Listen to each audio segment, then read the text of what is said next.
The Atlanta Falcons shocked everyone when they drafted Michael Penix with the 8th pick in the 2025 NFL Draft right after signing Kirk Cousins to a 4-year, $180 million contract in the same offseason. However, this seemed to pay off as Kirk Cousins struggled in his first season with the Falcons, resulting in them having to bench him for Michael Penix. However, Penix didn't exactly play well either, finishing his rookie season with a sub 60% completion percentage, making many people think the Falcons went 0-2 on quarterbacks in the same offseason. But Penix retained the starting job heading into 2025 and led the Falcons to a 3-6 record through 9 games before missing the remainder of the season with an ACL injury. This injury led the Falcons to start Kirk Cousins for the remainder of the year, where he'd go on to finish the season 5-2, winning 4 games straight to close out the year. So the Falcons had a decision to make: keep Kirk Cousins, who was playing good football to close out the season, thus moving on from a very talented but inconsistent Michael Penix, or kick Kirk Cousins to the road and put the hope of your franchise on a 26-year-old quarterback coming off his 3rd ACL tear. And what did the Falcons do? Well, obviously they went with their 3rd-year quarterback who has a much higher ceiling than Kirk Cousins, but also has a much lower floor. So I want to dive in the film and see why I'm concerned about the Falcons' decision to go with Michael Penix, and why, if he doesn't improve under new head coach Kevin Stefanski, the Falcons may be in the market for a quarterback next offseason. Let's dive into the film. Now, anytime you mention Michael Penix, you have to mention his best trait, and I believe that's his arm talent. Michael Penix has an incredible arm, and that's all anyone ever raves about when they talk about Michael Penix. Here, we're going to be running a drift post concept. What does that mean? You see here at the top of your screen, we're going to have a dig with a drift route coming in behind it, and then we have a post on the backside from Darnell Mooney. And what I really want you to pay attention to here is, how is he supposed to read this play? Well, we want to look at these linebackers. This is who we're trying to put in conflict. If this guy takes this one, we should have this drift route in this hole. But we also want to look at 27 and see, is he occupying the middle of the field? Is he flat-footed like he is here, or is he getting back to the middle? Michael Penix sees that he's flat-footed, and he throws a heck of a football on this post to put it on Darnell Mooney, throwing to space right here, right? This is a football where either my guy's catching it or nobody is, and that is a heck of a throw, and it's going to be followed up by maybe even a better one here. We're going to be running a post with an out and up, right? So I want you to look at Drake London here. He's going to have the out and up,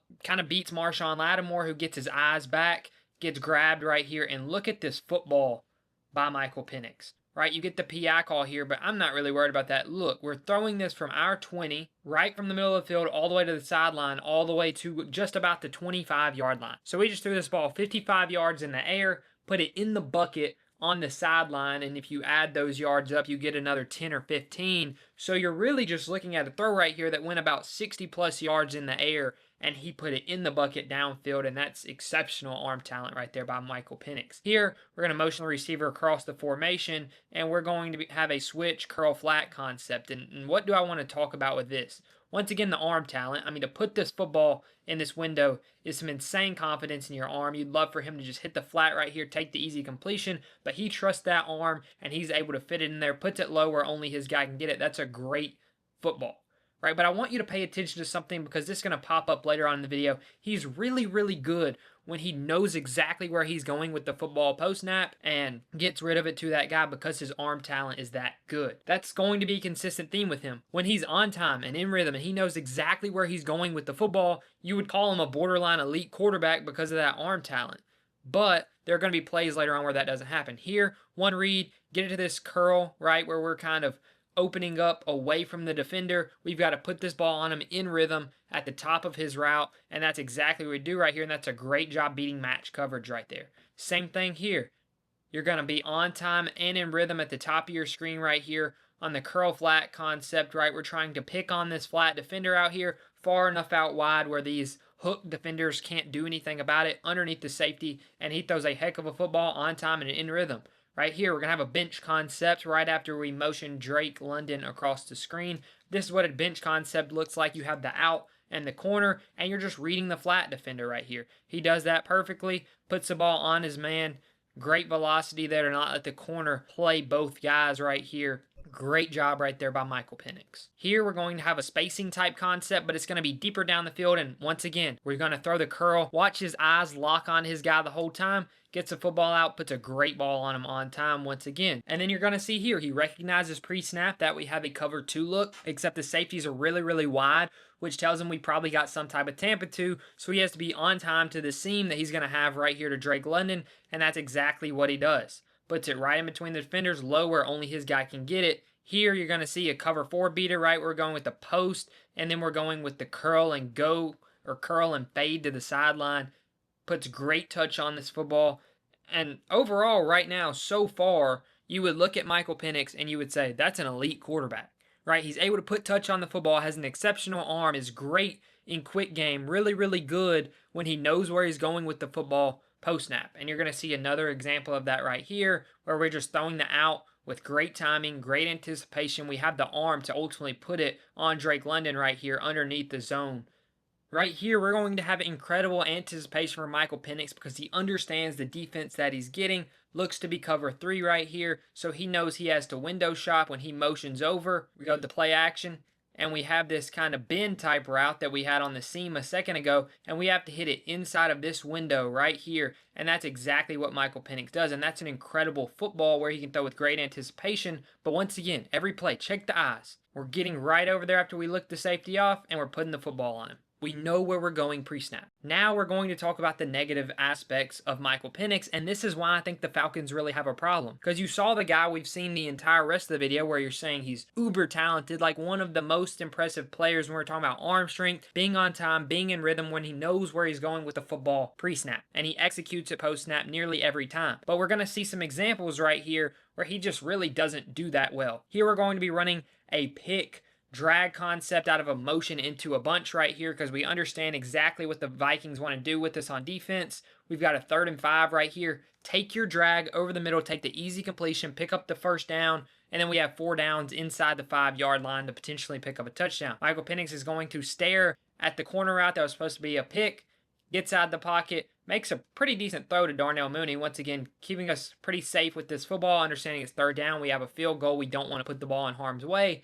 But this is one of those situations where post-snap, we have to read this and say, hey, if we can get this pick right here, take your drag. He doesn't do that, and it ends up costing the Falcons a potential touchdown right here. What can you do when you have to go through your read progressions? When what you originally looked like wasn't there, what do you look like? And this is a play where he has to do that. Where we're going to have the curl right here, the corner right here, and the flat from Bijan after he chips the D end, and nothing's open. Right, we've gone through all of our progressions. We're going to try to make a play in scramble drill. And watch, he kind of gets leaned back, has to throw sidearmed right here, and we're going to completely miss a huge explosive on 3rd down because our mechanics get messed up after we go through our initial read progression. Watch the super panicky fast feet here and just kind of the leaning back and sidearm throw because what we originally wanted wasn't there. Right, his mechanics from time to time get worse after his original read isn't there. And he has the arm talent that most of the time you don't really see it, but there are some inconsistencies with his accuracy that pop up very often when he has to go through his read progressions. I want to talk about picking up the blitz, commanding the offensive line at the line of scrimmage, getting stuff blocked up, and unfortunately, that's why he hurt his ACL on this play against the Panthers. Right, you see here, count the box. We've got 5 guys in the box. We've got a corner really close on the boundary, so we need to keep our eyes on him. We also understand that they have about 3 guys deep and then a 4th kind of hanging right here where we're potentially playing man on a blitz or we have some type of cover 4 umbrella. And here you see they're all stepping up, keying in at the line, and we have absolutely nobody protected. Now you can say they sent way more than we expected and they just put 4 guys back in man coverage. Cool, whatever. Defensive coordinators get paid too. Defensive players do a great job not tipping their blitzes. But we don't just lose in pass pro here. We get dominated in pass pro here. Right? The running back is not cross-keying here, which says we did something wrong. Right? 31 is coming free as well. So we have 2 guys coming free. They only have 1 extra guy blitzing, which means we didn't get what we need to get picked up at the line, right, as the quarterback right here. Ends up throwing this football away, and we unfortunately hurt our ACL right here. Here, once again, we're going to have a double A-mug type of look. This would also be called an Abbey front, where we have 2 linebackers walked up right over the center in the A-gaps right here. And as a quarterback, we're in gun. Great job. We need to make sure either our line is sliding to the left or our line is sliding to the right. We also have to be aware that they can potentially bring 1 more guy than we have to block, so we got to get the ball out of our hands quick after we get this blocked up. This would be a Leroy or Roscoe call most of the time because we have a 5-man slide and the running back picking up the edge guy, and then we're going to hit a flat or something right here, get some blockers out in space to get this football out on time. Michael Penix does not do that, reads Kyle Pitts here, and gets absolutely crushed from the blind side, not even realizing that they had an extra guy coming. And I think that's just a really bad look as a quarterback. You have to be responsible for that. Running back is doing a great job taking the biggest threat right here, and we just have to find Bijan quick, understanding they're probably going to be able to send one more guy than we can block. Now, they end up dropping 2 out, but we have to do a good job here. Get the ball to our playmaker in space. It's third down. They're most likely dialing up pressure or some type of pressure disguise, and that's exactly what we do. And we do a terrible job at picking it up, end up fumbling the football, and turn it over right here. Right here, we're going to be running a flood concept. We're motioning Kyle Pitts across the formation, and on this flood concept, we're going to ultimately see that our guy comes wide open. But what we have to do as a quarterback is we have to layer this football and throw it with anticipation as well. Put it on your guy and put it up for grabs where this guy can't make a play on it. Instead, we try to drive it in there, and we end up throwing a pick. Now, that's an unfortunate pick from a guy who doesn't throw many. He realized as soon as it came off his hand it was a pick from this jumping right here. But this is one of those situations where he's got to do a better job of putting touch on the football. And these aren't cherry-picked clips. I went through every single one of his clips from the entire season, and I took the 20 or so that really stood out to me as being the clips that really showcased who Michael Penix Jr. really is as a quarterback in the NFL. Here, we're going to have another flood concept, and watch. Just completely misses on the corner. Now, he doesn't always miss these, but once again, it's almost like after we threw the previous pick, now we're putting too much touch on the football, right? You have to find that happy medium. Yes, it's a very difficult far throw, about 30 yards down the field to the field side, but we can't miss a guy this bad in the NFL. Right? You can't throw the ball about 5 or 6 feet out of bounds and not give him a chance to make a play on this football. That's pretty much unacceptable from the quarterback position. Here, I want to show you. Okay, now we're going to have the clip from that same Panthers game we saw earlier, and I specifically want to talk about it because it shows, once again, when he gets keyed in on a guy pre-snap, he does a really poor job of getting through his read progressions post-snap. And I think that's the biggest problem with Michael Penix is I think he's just not great at processing the field post-snap, and that's something he really needs to improve if he's going to stay the Falcons franchise quarterback. Here's a great example of it. That exact same concept from earlier, where we have the curl or the out from Drake London, and then the bend type of seam from Kyle Pitts to beat cover 2 because we know the Panthers like to go to that on third down. Well, we're just going to stare at Drake London. Not realizing that they're running this exact same cover 2 that we've schemed wide open earlier in the game. We're calling the same play, except this time we're not reading it because our eyes weren't there immediately. Instead, we throw the football out of bounds because we were trying to throw to space to Drake London, not understanding that Drake London's job right here is not to get open, but to create for Kyle Pitts to get open up the seam right here. We have a free access seam, and we are not taking advantage of it. And that's just something, like I said, that shows up on tape, is like after he gets off of his first read, he is not good. And we're going to have a really, really, really bad example right here to showcase exactly that. Right? We're going to look to our primary right here, and instead of getting through our read progression and saying, you know what, I can hit 34 on this drift route right here in all this space, Michael Penix instead flips to his check down, doesn't even look over there before throwing it. He is starting his throwing motion as soon as he flipped. He was just flipping to get lined up and throws one of the worst pick sixes you will ever see. And once again, realize that as soon as that football comes out of his hand, he's like, oh, I messed up, right? A little too much confidence in the arm talent here. But also we just say being lazy with our eyes and not getting through our read progression, because if we had, we would have understood that we had 34 Ray McCloud for a wide open first down right here. And instead, we force this football to our check down without even checking the window and throw a really, really ugly pick six. So let me know down below what you think about Michael Penix.